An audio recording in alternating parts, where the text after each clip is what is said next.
Hey, hello, hello. Welcome to another episode of Penetrate Radio. Today I have Adela with me here, and Adela is a certified EK and shadow alchemy coach. She is a couples therapist and an associate professor teaching research methods at a university in London. Welcome, Adela. I'm so excited to talk to you today. Hello, Lucy. I'm very excited to be here today.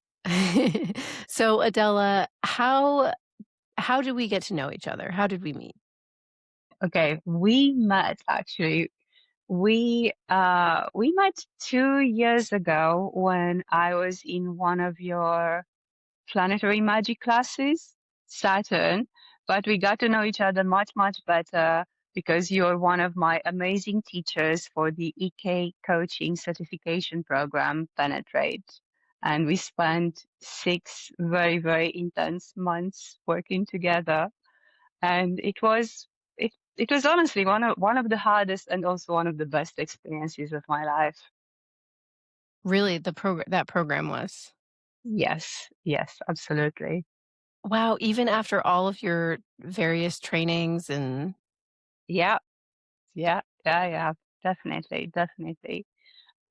Yes, because EK gave me something that I didn't quite get from exposure to any other forms of therapy. so tell me, how did you discover Existential Kink? I was recommended Existential Kink by Kindle, I think, because I had just finished listening to an attachment book called Polysecure. And I saw the very sexy cover of the Existential Kink book. And I like the cover. I like the name. I clicked on it. I listened to it in a couple of sittings and I thought it was amazing. And that's how I was introduced to it. I have read that Polysecure book actually a long time ago. Yeah. When I discovered it, I had been cultivating a crush, like very, very carefully for maybe a period of 2 years. And I was I had discovered the pleasures of longing to a degree that I hadn't before.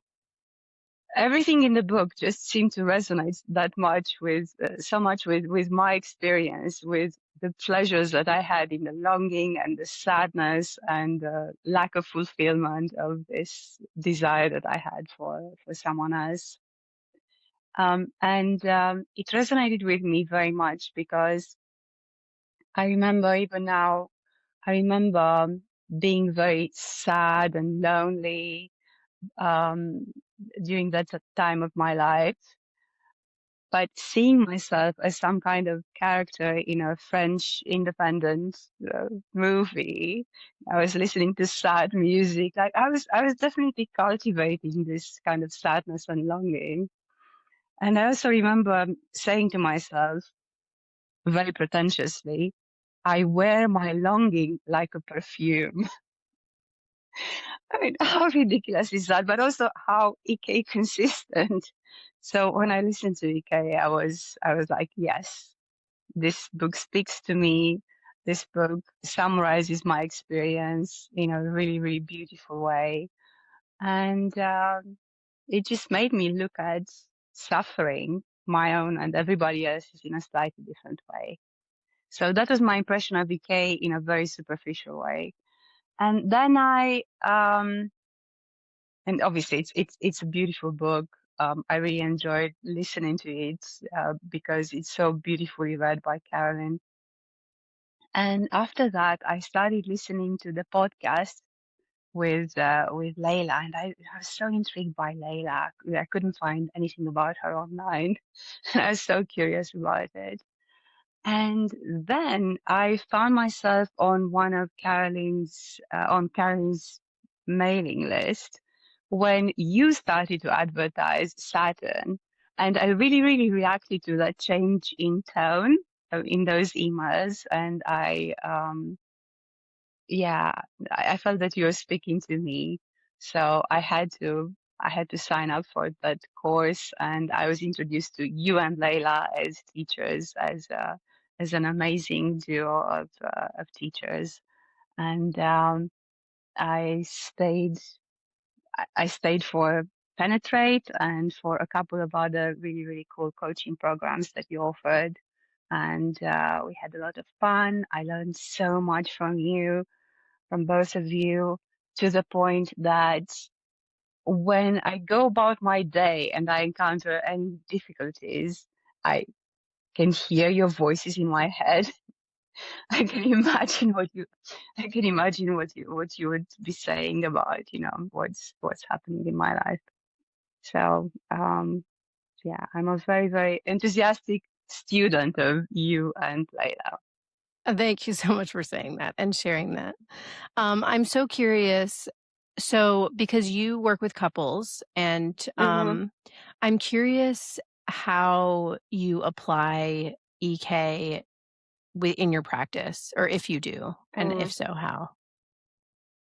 that's a really, really great question. I um I have been working with EK with individuals actually a little bit. Um, and I'm working towards developing an EK protocol for couples, but it's very, very much in the initial experimental stages. Um, because the last thing that I want is for the couple to weaponize the idea of EK and point fingers at each other and being like, "You're doing this because you have a kink for, I don't know, disappointing women, and you're doing this because you have a kink for something else." So I'm taking baby steps in that direction, but I feel like there's something that needs to happen, and that will revolutionize how I work with couples ultimately. Interesting, interesting. Yeah, that's a really good point. I can really see that. Just like how we can sometimes weaponize it against ourselves. Hmm. And I think, I mean, the way that and you probably know this, the way that I sort of work through that with people is to try to bring it into the body and to really highlight the importance of the radical approval piece. But I can see how in a relationship with someone else, when they're doing things that you don't like and there's conflict coming up, like in those times, I could see how it could be weaponized. And I'm curious, yeah, I mean, I guess I'm just curious to hear more about how you would how you might work with that. Yeah. Thank you for reminding me about radical approval. I feel like radical approval um, is definitely informing how I work with everyone, and especially with couples. And it's something that um, I have to remind them again and again and again that everybody's doing the best they can. Everybody's suffering when people do annoying things, when people do hurtful things. They probably do it because they're hurt themselves, because they're triggered, because they don't know how else to deal with that pain.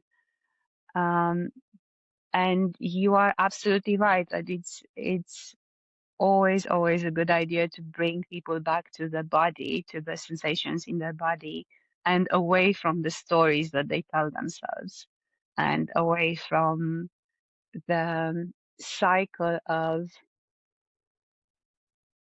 hurt and then some kind of judgment about the hurt, and then more hurt, more judgment, more hurt. Yeah. I've kind of had this philosophy with relationships that's like you have to trust and believe, like, unconditionally, that your partner has your best interest at heart. I feel like, I mean, I have nowhere near your experience working with couples or any of that stuff, but I do feel like that to me feels like a very essential piece of the puzzle. Like, if you think that your partner is trying to hurt you, then where do you even go from there? I don't know where to go from there, because in some cases the partner wants to hurt you. Yeah, but not like, but right, but yeah, No, I think what you're trying to say is this idea of responsibility, right? that we're ultimately responsible for how we feel.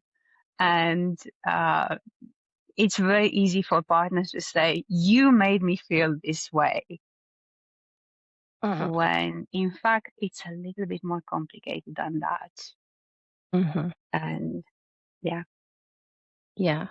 How does EK fit in with other approaches that you've been using? I have been using mostly acceptance and commitment therapy, which is one of the new types of cognitive therapies that tries to achieve psychological flexibility. And I'm going to describe it in contrast with traditional CBT. I think it will make a little bit more sense like that. So in traditional CBT, the idea is that faulty cognitions or unhelpful cognitions lead to undesirable emotions. And if we change the cognition, if we change the belief, we change the emotion. And one of the avenues we have for changing the cognitions is to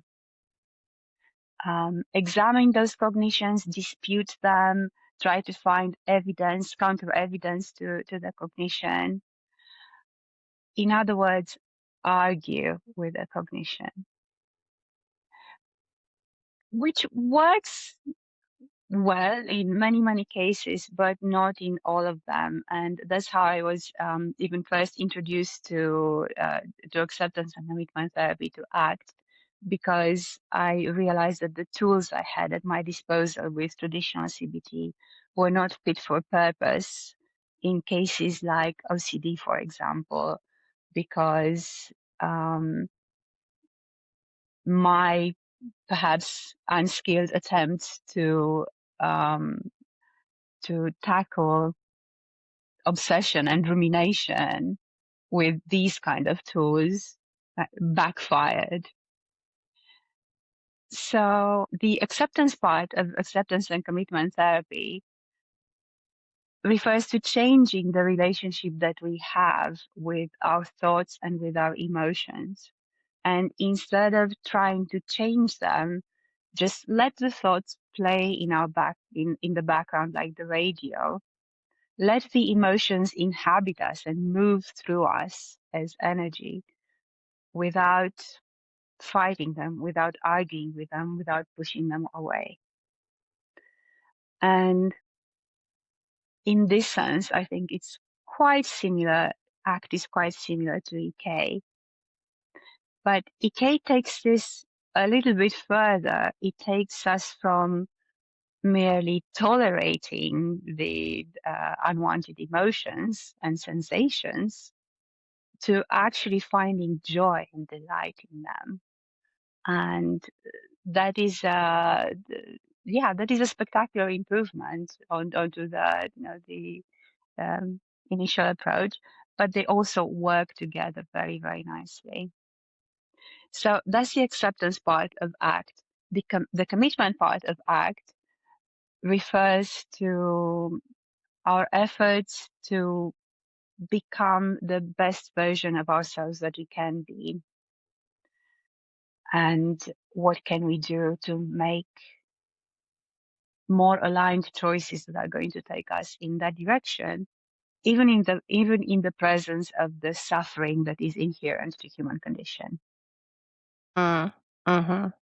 That's beautiful. That makes so much sense to me, especially when you're talking about in cases with OCD, because my understanding, limited understanding of OCD is like you don't want to obsess. Like you know that's it's like driving you crazy. And so yeah, you can't argue with it. Like you're already trying to argue with it. If that worked, people would just probably be Mhm. able to get over it themselves. And so I can see how it sounds like with this therapy you're talking about just like accepting yourself as you are basically and then committing to working with what you have.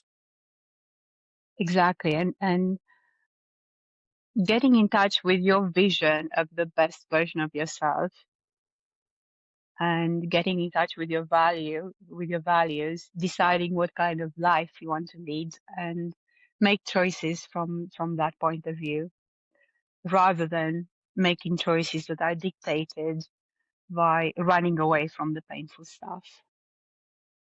Yeah, that makes total sense.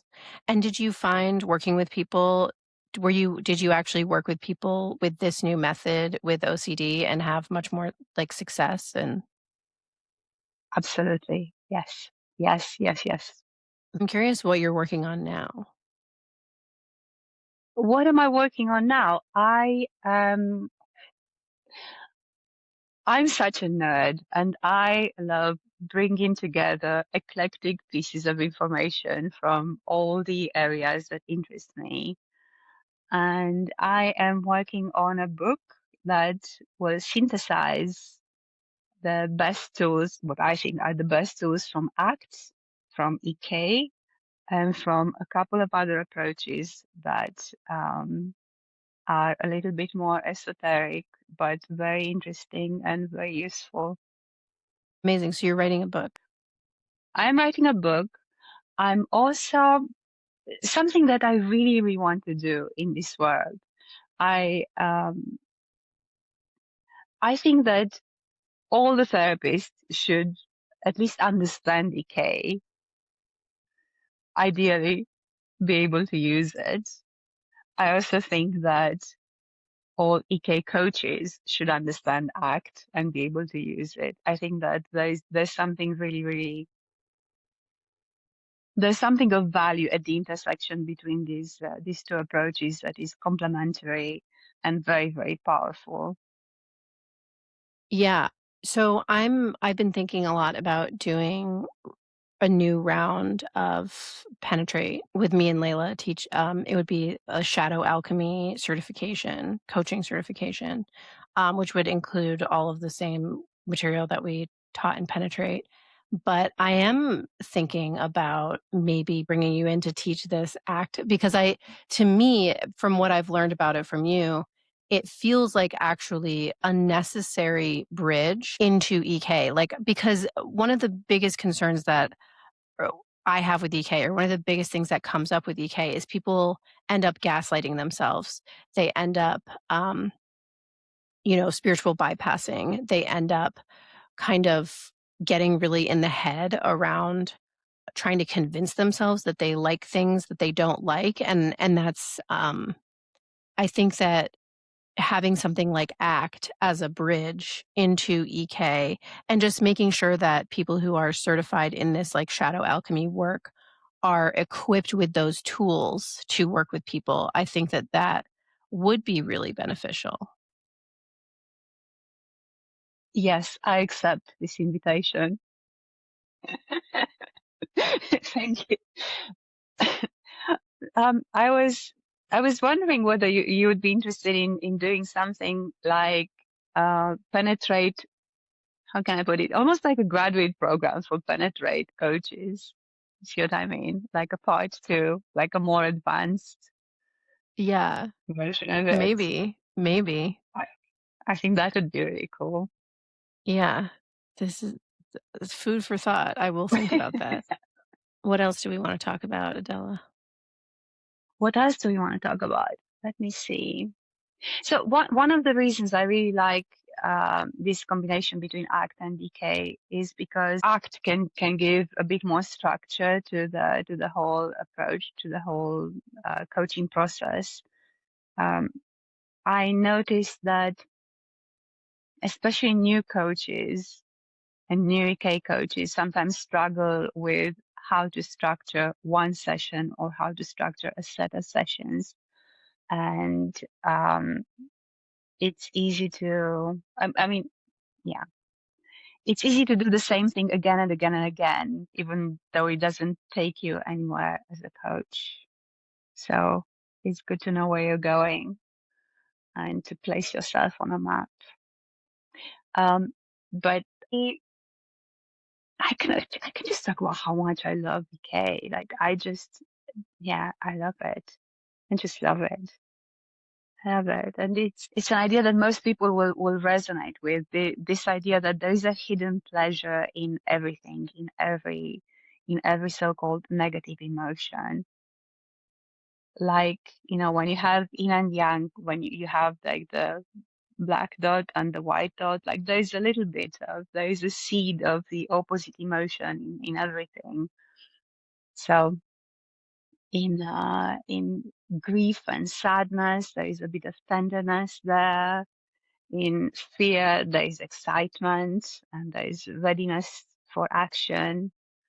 And in anger, I mean, anger feels so good. Righteous anger feels so good, like the fire that comes out of you. So, um, and I was thinking about it. I was thinking about how we listen to sad songs when we're sad. So it's almost like we do EK when we do that, right? Like, oh, Yeah, I'm totally. sad, so let me be a little more sad now. Um, I feel like a lot of us, we definitely feel like EK has given us more, like, it brings me more in tune with myself. It makes me feel more able to kind of weather the highs and lows. It helps me feel good um and feel better about anything that's coming up. And even sometimes I won't do EK, even though I know that I need to, but just knowing that it's there, kind of, it just makes everything a little bit easier. But I'm curious if you have like specific outcomes that you've gotten, like things that you feel like you manifested or were able to Mhm. see like big external changes in your life from this. So I've definitely experienced subtle changes like the ones that you're talking about, being able to weather the highs and lows of life, having more of a sense of humor about anything that happens to me. Um, and I feel that I've changed the relationship that I have with the universe. I believe that I'm going to be okay anyway. Anyway, pretty much no matter what happens to me, and that has been a dramatic improvement to how I feel about life and about myself. Um, but in terms of outcomes, um, I have changed the relationship that I have with my anxiety. Actually, I was helped in this process by a dear friend of mine who became my friend thanks to Penetrate. Her name is Ronelle. And as we were practicing on each other, she guided me through a series of sessions that were related to my feeling of almost constant tension and anxiety. um, no matter what was going on in my life, like that was the attitude that I had of constriction. And with her help, I just made friends with those sensations, and I discovered that I dragon, had a dragon living in my spine. I made friends with the dragon. I started to listen to the dragon. The dragon had an important message for me. And the message was that all that tension was just readiness for action. And if I wanted to get rid of the tension, I just needed to act more. I needed to do more. I needed to like, stop repressing my desire to um, I don't know, be present in the world and do things. And that has been a game changer. It may be subtle, it may not be very dramatic, but that has been a game changer for me. And I've noticed something else in the book. One of the instructions is that one of the suggestions is that you can you can say to yourself that this don't like situation that you have will disappear as if by magic in 30 days. Mhm. I've noticed a couple of times that the situation has disappeared as if by magic in 30 days. So uh, I don't want to go into too much detail, but something does happen, and I would like to invite people to experiment with it and see what happens. Yeah. Yeah. No, I mean, the anxiety thing is not it's I don't think it is that subtle, is it? When you go from, like, living in stress to not Mm. living in stress, I feel like that actually it can be everything. Yes, yes. But I also want to point out that I needed somebody else's help to guide me into that process because it took me to a much deeper place than I could have accessed by myself. So work with coaches if you can. Yeah. And there's so many amazing existential kink and shadow alchemy coaches out there, Absolutely, you being one of them. definitely. And how can people find you while we're on this topic?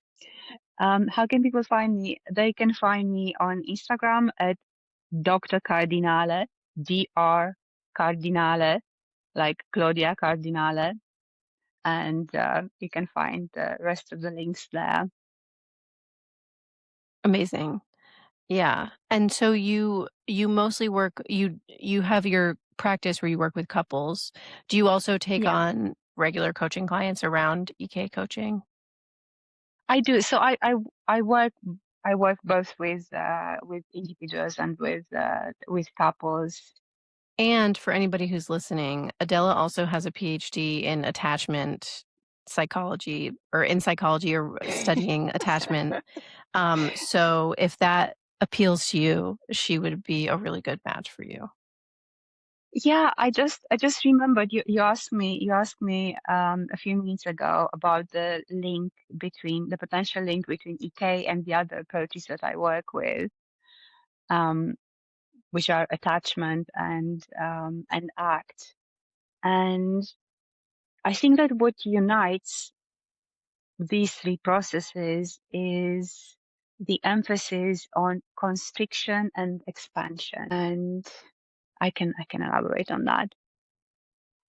I'm really excited that attachment theory has a moment now in our culture, but I feel that people miss out on one of the really important aspects of attachment when they talk about attachment these days. We talk a lot about the stylistic differences in attachment, but the purpose of attachment as a behavioral and evolutionary system is to enable babies to explore, because when human babies can trust that somebody else will be there to take care of them, to meet their emotional needs, to meet their need for safety, then they're receptive to learn and explore and run around and interact with the world and learn about the world. So there is a dynamic equilibrium between attachment and exploration. So the point of exploration is not just to be attached to someone. The point of attachment is to enable us to live bigger, better lives, more expansive lives, which brings me to act, which brings me to act. When we're on autopilot, we spend a lot of time we spend a lot of time and energy and effort fighting our so-called negative emotions and unhelpful thoughts and unwanted sensations. We push them away and we're like, I don't want that, I don't want that, I don't want that. There is an act proverb that says, the more you don't want it, the more you have it. Yeah, I So mean, we, this is yeah, sorry, I just wanna interrupt for a second. This is, like, the main problem with the whole, like, law of attraction thing, they're like, "Don't have negative emotions. Don't think about the bad stuff." And yeah, we put so much energy into pushing it away that gives it Mhm. so much power. Exactly, exactly. Yeah, yeah. That all that energy becomes stuck there in a vicious cycle of pushing it away. Then you feel bad because you haven't been able to push it away enough. The more, the worse you feel about yourself, then the more avoidant behaviors you engage in, the more avoidant behaviors you engage in. Things like, I don't know, overeating and online shopping and watching the entirety of Netflix, doom scrolling. The more you do that, then the worse you feel about yourself. And again, on autopilot, we spend a lot of time there, which is constrictive, which is, it narrows down our lives.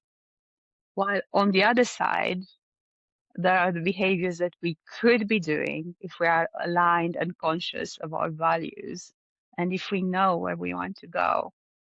And that's the expansive part of ACT.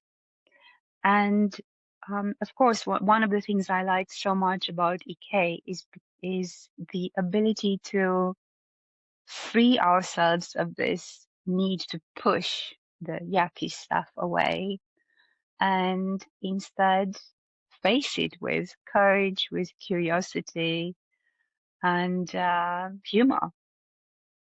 So Yeah, and actually expand into it.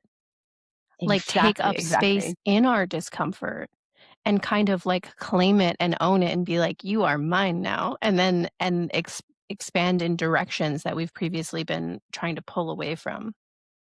Yes. So it's all about expansion. Yeah. Well, all my favorite things are about expansion. Yeah.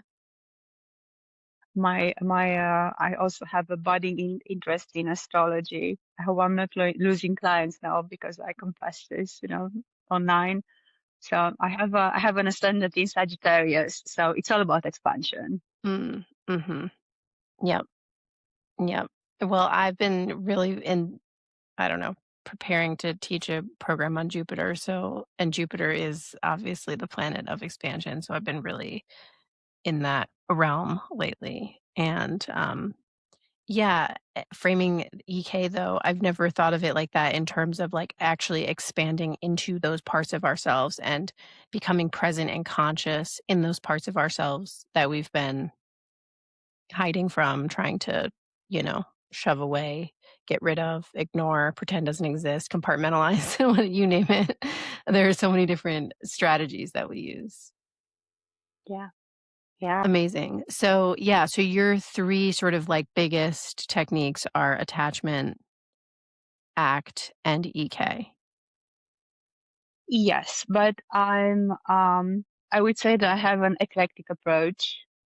Like a magpie, I collect tools and points of view from all the other approaches that I studied. So probably ACT is at the heart of everything that I do, Mhm, and EK is an expansion of that. mhm. Amazing, and you have other tools too, and yeah, so you have all I kinds have of so tricks up many your sleeve. tools. I have so many tools. Yes, I have so many tools, and I just love the work that I do. Like I'm so happy to be able to. It feels great to be able to help people and to be able to help people in with those tools in a fairly short amount of time. Yeah. Do you feel like you make much more rapid progress with your clients than other therapists? Yes, yes, yes, yes, it is. Yes, because I'm quite directive and because of the tools. It's because of the tools. I've noticed that sometimes people spend a lot of time in talking therapy, just talking about their problems, and insight is not enough to change behavior. So, Mhm. so what I like to do is to invite people to experiment with with these tools and see what happens.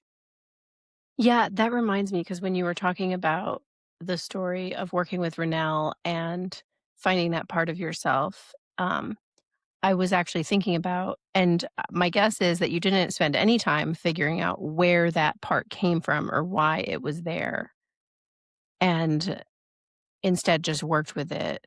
That's my I mean, I'm guessing. Yeah, yeah, I think that's correct.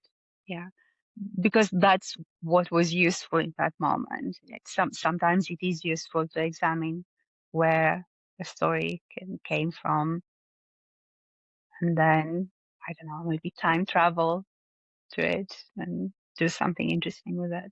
Mhm. Resolve it at its point of origination. Yeah, but I think what you're talking about is, like, kind of just, like, studying and kind of just, like, telling the story over and over. I think that that is what I think that's kind of the negative trope of therapy, right? It's like, oh, you're just, like, going over it over and over and over. You're just talking about the same story, telling the same story, and, um, and you're talking about applying tools and being more proactive. Yes. I'm suspicious of any kind of over identification with stories, like the story that I'm avoidant, therefore I will not be there for you. Right. Do you think that attachment types and styles are kind of like, can we morph? Can we change? Can we evolve them? I'm so glad you asked me that. I yes. The short answer is yes. So the person who invented attachment theory, Bowlby, he was a British psychiatrist and psychoanalyst. He introduced this idea of representations of attachment. We behave a certain way because we have certain formations in our mind that inform our behavior. And he called these representations of attachment internal working models because they are models of ourselves, of the reality of our partners. They're internal because they're internal. But that he called them working models because they are resistant to change, but they're not impossible to change. They're working models because they can be adjusted. So we tend to have, based on our experiences in early childhood and then, I don't know, in our friendships and romantic relationships, we tend to form a certain predisposition towards relating to other people, a generalized representation of attachment, a generalized style of relating to others. But we also then form specific representations of attachment that are specific to every single relationship that we have. And every single one of us has the capacity to be secure with one person, avoidant with another person, anxious, ambivalent with another person, depending on what's happening in the interaction and also depending on their own predispositions. Can attachment change? Yes. Um, and it can change, obviously, it can change in therapy. It can change if you have a secure partner. Sometimes it changes when you have a child, but it can absolutely change. It can change and it can, as I said, it's always informed by the other person to a certain extent as well. And if I didn't believe that people could change, then I would not be a therapist. It's all about what's making our life bigger or what's making our life smaller. Is having a fixed story about yourself as, I don't know, I am this kind of person, therefore I can't change. Is this cognition, is this story making your life bigger or is it making your life smaller? Is it making you more flexible or less flexible? Is it making you better equipped to deal with the trials and tribulations of being alive or less? So maybe less of an attachment to our stories is something desirable. Mhm. Yeah, I love that framing of it, these working models, because that is Mhm. how I envision it, and I do think of shadow alchemy and shadow work and all of these processes that and tools that I teach and use as just updating those models, like trying to sort of work with those models and seduce them to kind of map on how we want, and not necessarily just in the realm of relationships and attachment, but just Mhm. all of the models that we have in our mind, because that sort of is how we function, right? We our whole life is just learning. We're just like picking up information, explicitly learning and also implicitly learning just by watching the people around us, getting feedback from our environment. So we have these working models. And yeah, I think of shadow work as a whole variety of processes to update those models and to sort of like get them to operate as we would want them to. And I love how you're framing it as like to help us be more flexible, to help us be more expansive, to help us yeah, just like face life better with more joy, with more of what we want. Yeah, and to connect with others and with ourselves more authentically as well.